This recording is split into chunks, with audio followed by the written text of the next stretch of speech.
Hey everyone, welcome back to Vocab Verse. I'm Emma. And I'm Jack. Today we're taking you through a full day of English. Not the textbook kind, but real life English. For the next few minutes, we're your English speaking friends. We'll chat, laugh, make mistakes, and show you that English isn't just grammar rules, it's life. So grab your coffee, tea, or whatever makes you happy, and let's live a day in English together. Ready? Let's start from the very beginning, when that annoying alarm goes off. Yawns dramatically. Ugh, mornings. Why do they exist? I always hit snooze at least 3 times. 3 times? Amateur. I used to hit snooze for an hour straight. My record was 8 times. 8 times? How did you even get to work? I didn't. That's when I realized I needed a better system. Now I put my alarm across the room, so I literally have to drag myself out of bed. That's genius. But what about those mornings when you're just not feeling it? Like your bed is so warm and cozy. Oh, I know exactly what you mean. Some mornings I have full conversations with myself. Come on, Jack, just 5 more minutes. No, Jack, you said that 20 minutes ago. Laughs, I do that too. And then I grab my phone. Big mistake. Suddenly I'm scrolling through Instagram, checking messages, reading news. The phone trap. I used to do that and waste like 30 to 45 minutes. Now I have a rule, no phone for the first 10 minutes after waking up. What do you do instead? I stretch, just simple stuff. Arms up to the ceiling, twist side to side, take some deep breaths. It's like telling my body, hey, we're awake now. I love that. I splash cold water on my face. It's like a natural espresso shot. Bam! Awake. Chuckles. Then comes the fun part, figuring out what to wear. Some days I'm decisive. Other days I try on 5 different outfits. Yes, and it always depends on my mood. Happy day, bright colors, tired day, black everything, feeling fancy, that dress I never wear. Clothes are like mood rings, aren't they? Totally. And then the smell of coffee starts calling my name. That's when I know the day is really beginning. My kitchen becomes like a mini coffee shop every morning. The ritual of making coffee is almost meditative. Do you talk to yourself while making coffee? Sheepishly, yeah, and I say things like, all right, let's make this day awesome, or you've got this, buddy. I'm so glad I'm not the only one. I give myself little pep talks. Emma, you're going to nail that presentation today. It's like being your own personal motivational speaker. And honestly, it's a fantastic way to practice English naturally. Speaking of kitchen time, have you ever done something completely ridiculous while making breakfast? Oh boy, where do I start? Last week I put salt in my coffee instead of sugar. I took a big gulp and makes disgusted face. Laughing, that's nothing. I once poured orange juice into my cereal bowl instead of milk. What? That's like a breakfast crime. I was reading emails on my phone, completely on autopilot. Took a spoonful and yeah, never again. I burned toast while video chatting with my sister. The smoke alarm went off, and she's like, Emma, are you okay? I'm like, just making breakfast. The multitasking struggle is real, but you know what? These kitchen moments are perfect for learning English. How so? Well, you're naturally describing what you're doing. I'm cracking eggs, I'm buttering toast, I'm brewing coffee. It's like live narration of your life. That's brilliant. And you're learning practical vocabulary, not random words like elephant that you might never use. Exactly. Plus, you can read ingredient labels, talk about flavors, describe textures. This bread is crusty. The jam is sweet. The coffee is bitter, but in a good way. See? You're building real useful sentences. Do you ever have conversations with your food? Laughs. Okay, you caught me. Sometimes I'm like, don't burn toast. Please don't burn. Pretending to talk to a sandwich. You're going to be delicious, aren't you? Giggling, I do that with desserts. Stop tempting me, chocolate cake. Food is emotional, right? It connects to memories, feelings, culture. That makes it perfect for learning because it's meaningful. And everyone eats. So food vocabulary works everywhere in the world. Okay, so I'm fed, caffeinated, dressed. Time to leave the house. But why do I always forget something? What's your usual forgotten item? Eyes. Always keys. I'll be at the bus stop and suddenly panic. Where are my keys? For me, it's my water bottle. I'll be halfway to work thinking, I'm going to be so thirsty later. I started doing a mental checklist at the door.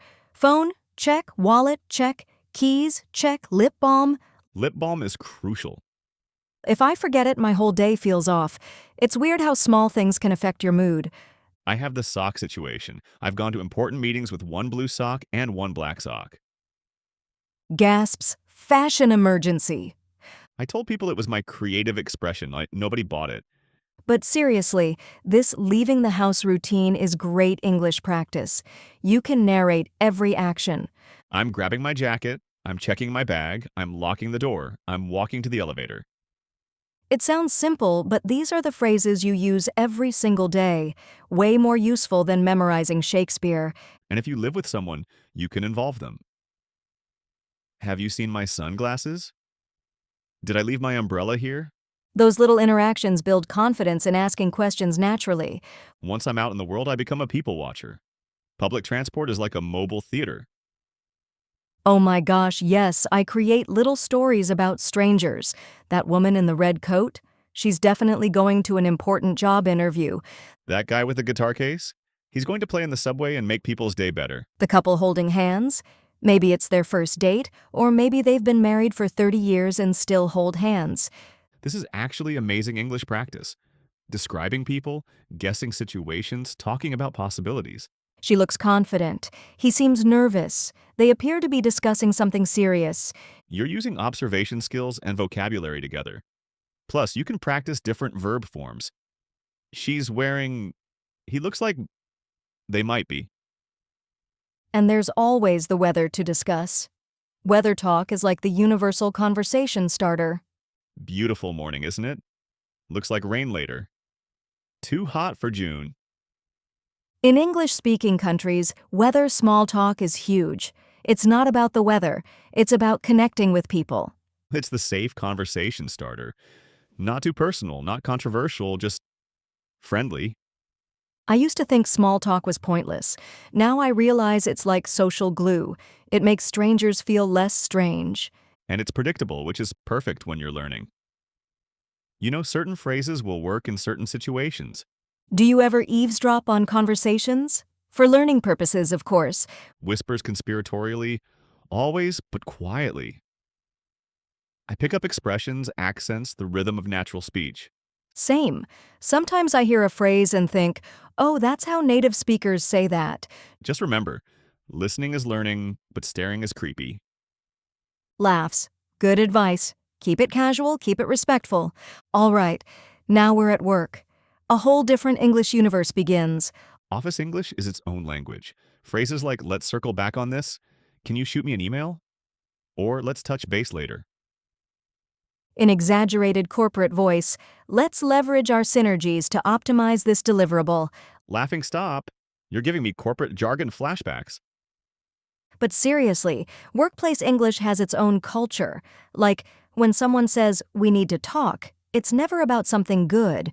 Or per my last email. Which basically means, I already told you this, why didn't you listen? Giggles the passive-aggressive email phrases, as previously mentioned. Just following up. Friendly reminder. The coffee machine conversations are the best, though. That's where real friendships happen. How was your weekend? Any plans for lunch? Did you see that email from corporate? Those informal chats teach you more about natural English than any textbook. People relax, use contractions, share stories. And office politics, learning to read between the lines. When someone says, that's interesting, they might mean, that's terrible. Or, I'll take that under consideration, often means absolutely not. The meeting vocabulary is endless. Let's table this discussion. Who's taking point on this? What's our timeline? Don't forget lunch plans. Want to grab a bite? I'm thinking sushi. Split the bill? Food bonding at work is universal, and ordering lunch together is great conversation practice. Plus, you learn about different cuisines, dietary restrictions, local restaurants. I'm vegetarian. Is this gluten-free? Extra spicy, please. Work also teaches you complaint vocabulary. The printer's jammed again. The Wi-Fi is so slow today. I need more coffee to deal with this. And celebration language. Great job on the presentation. We nailed it. Time to celebrate. The best part about work English? It's goal-oriented. You need to communicate to get things done so you learn faster. Lunchtime, the best hour of the workday. What's your lunch personality? I'm the I'll figure it out when I get there person. Stand in front of 5 restaurants for 10 minutes, then panic choose. I'm the opposite. I plan my lunch in the morning. Today's a salad day. Today I deserve a burger. Deserve a burger? I like how you think. Food decisions reveal so much about our day. Stressed? Comfort food? Happy? Let's try something new. Broke? Sandwich from home. The lunch line conversations are great for English practice. What looks good today? Have you tried the soup? Is that spicy? And restaurant interactions? Table for two, please. What do you recommend? Can I get that dressing on the side? Don't forget the dietary restriction conversations. I'm allergic to nuts. Any vegan options? Is this organic? The payment situations too. Together or separate? I'll get this one. Can we split it 3 ways? Coffee shop orders are like English mini lessons. Large cappuccino, extra shot, oat milk, no sugar, to go please. Laughs. That's basically a full sentence with adjectives, prepositions, and specific requests. And if they get it wrong? Actually, I ordered decaf. Could I get almond milk instead? Perfect polite correction practice. Lunch with colleagues is where you learn informal English. Gossip, jokes, personal stories. You won't believe what happened to me this morning. Did you hear about Sarah's promotion? Want to see pictures of my cat? These conversations teach you how English speakers really connect, through shared experiences and humor. Back to work, but now everyone's slightly sleepy from lunch. The afternoon energy dip is real. I need another coffee. Is it 5 o'clock yet? I can't focus. This is when work conversations get more casual. People are less formal, more relaxed. Break room chats are golden for learning. Long day? Almost weekend? Any fun plans tonight? Vending machine struggles. This thing ate my dollar. Does anyone have change? The chips are stuck. Laughs technology complaints are universal language practice. The copier's broken. My computer's frozen. I forgot my password again. And the afternoon snack discussions. I'm craving something sweet. Want to share these cookies? I brought fruit if anyone wants some. These little interactions build your confidence in casual English. No pressure, just friendly chat. Plus, you learn workplace culture. What's normal to share? How do people help each other? What makes people laugh? The best conversations happen when people are being helpful. Need help with that? I can show you how. Let me grab that for you. Kindness has its own vocabulary and it's beautiful in every language. 5 o'clock, freedom. But first, errands. Why are there always errands? I swear errands multiply.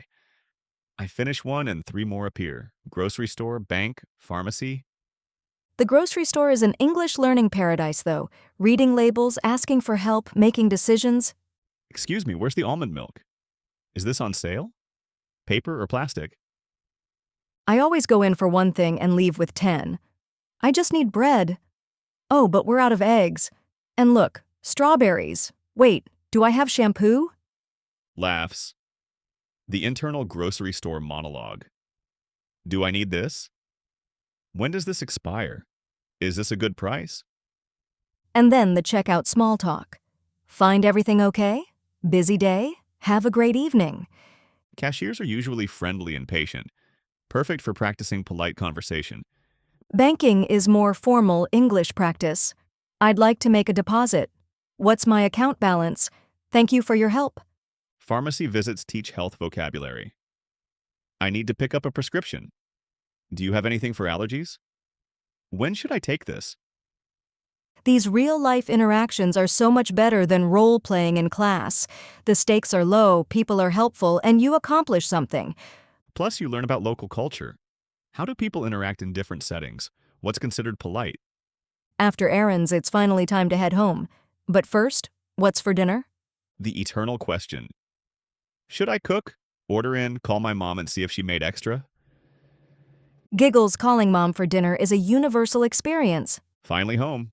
Time to switch from work mode to human mode. First things first, comfortable clothes. Goodbye, professional pants. Hello, yoga leggings. The clothing change conversation with yourself is so satisfying. You've earned these sweatpants. Do you have evening rituals?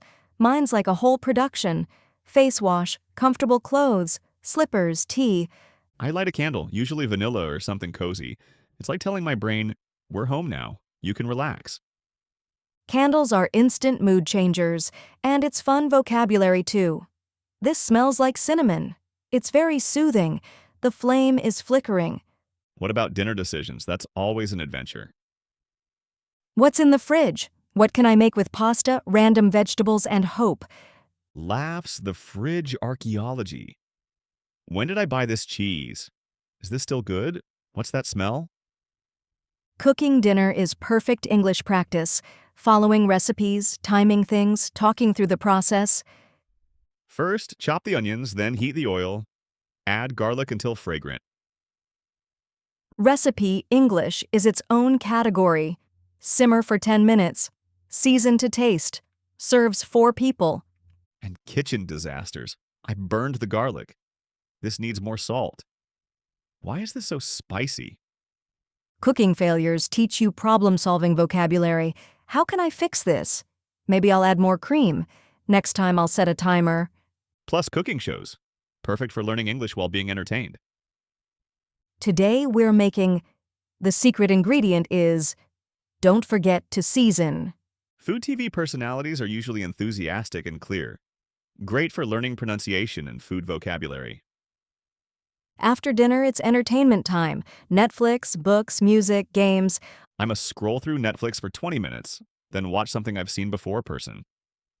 Laughs, so relatable. What should I watch? Nothing looks good. Oh wait, The Office again. Rewatching shows in English is actually brilliant for learning. You know the story, so you can focus on language.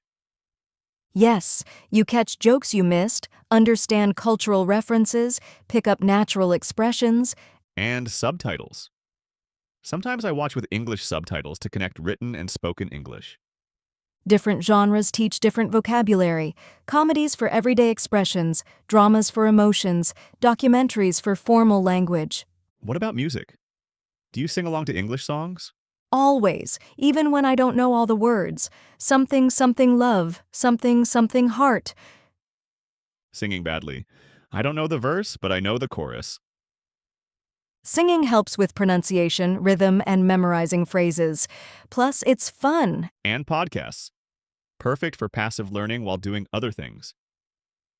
True crime while cleaning. Comedy during exercise. Educational stuff while cooking. The beauty of modern entertainment is you can learn English while doing literally anything else. Reading before bed is my favorite. Start with simple books, work up to harder ones.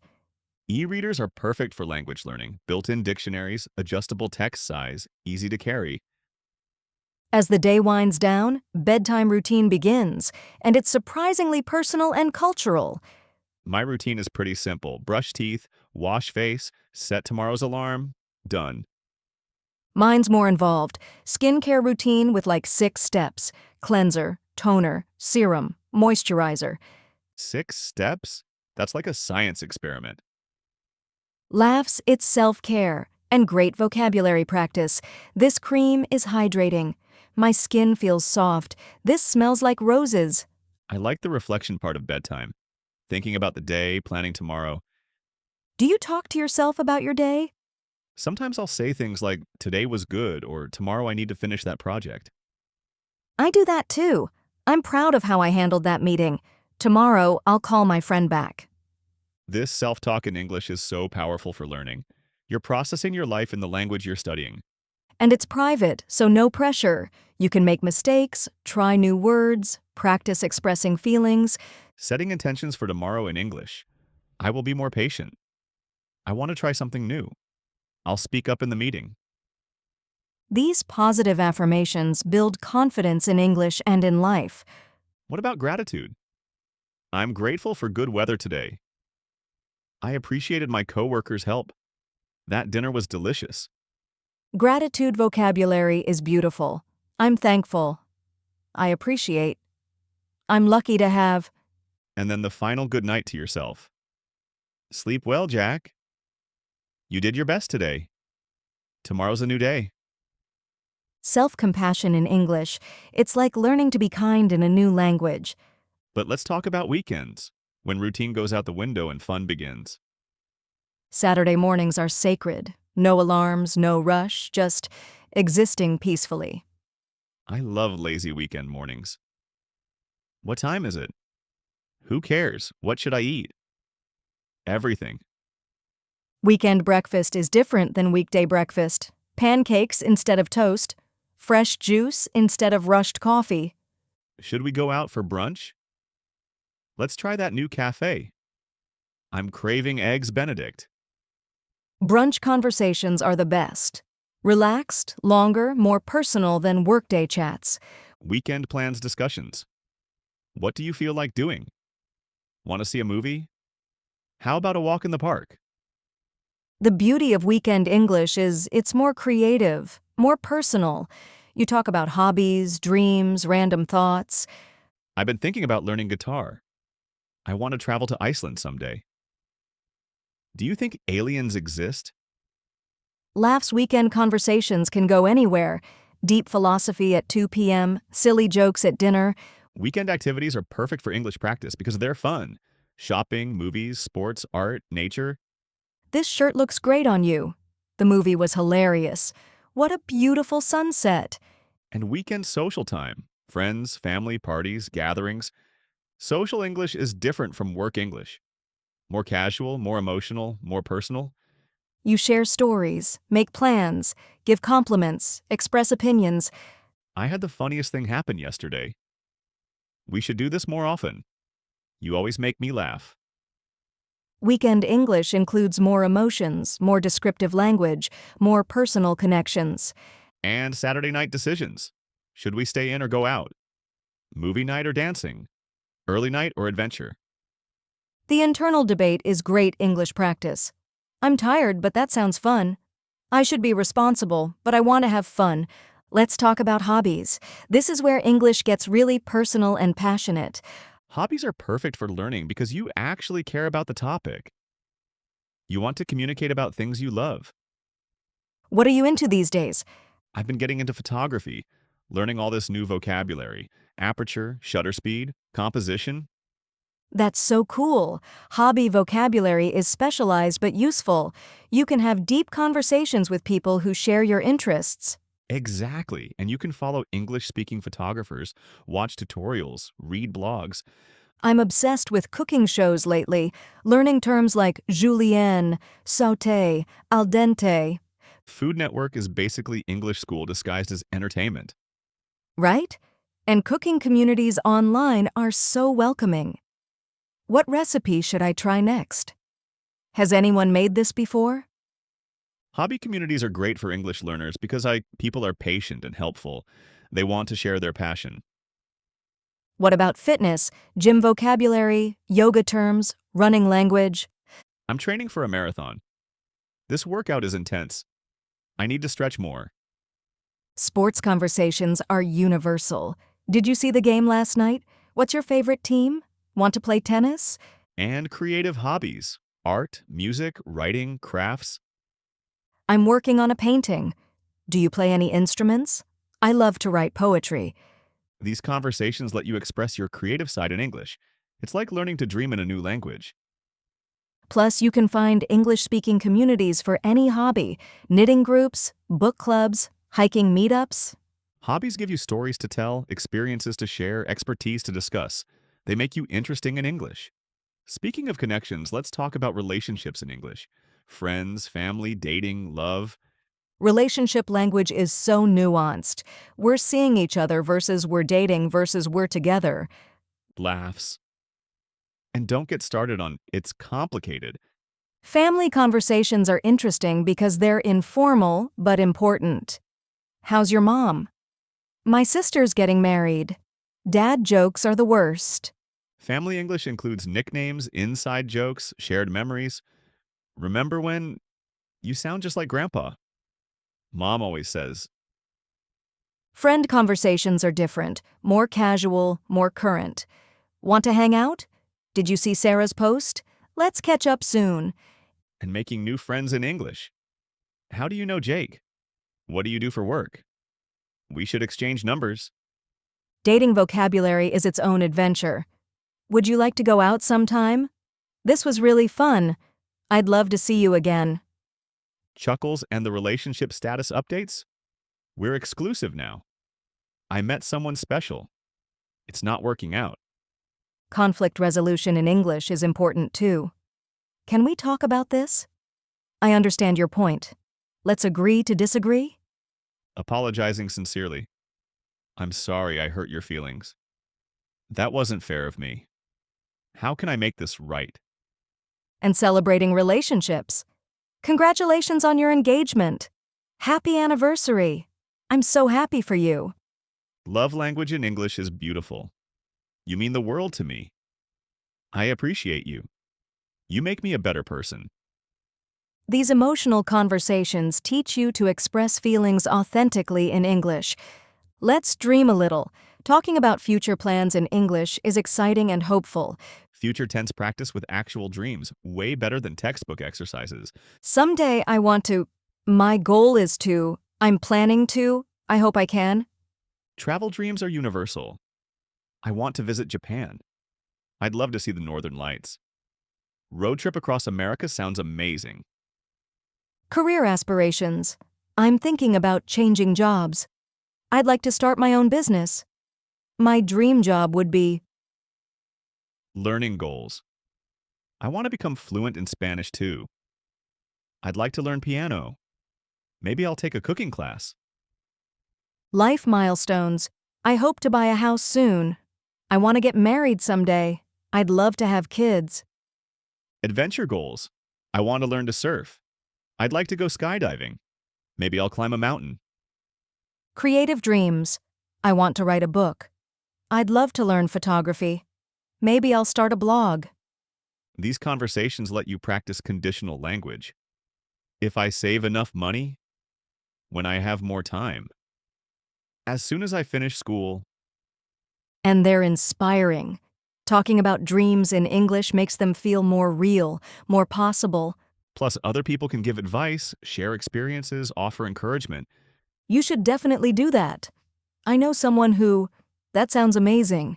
Dream conversations create connections and possibilities. English becomes the language of your future. Wow, we just lived a whole day, actually several days, in English together. From that annoying morning alarm to big dreams about the future, we covered it all. The amazing thing is, this is just normal life. But when you live it in English, every moment becomes a learning opportunity. You don't need perfect grammar or a huge vocabulary to start. You just need to begin where you are with what you have. Talk to yourself while making coffee. Describe your commute. Share your opinions about movies. Express gratitude before bed. English isn't just a subject to study, it's a way to connect with people, share experiences, and express who you are. Every conversation, every mistake, every small success is building your confidence and fluency. So tomorrow morning, when that alarm goes off, remember, you're not just starting another day, you're continuing your English journey.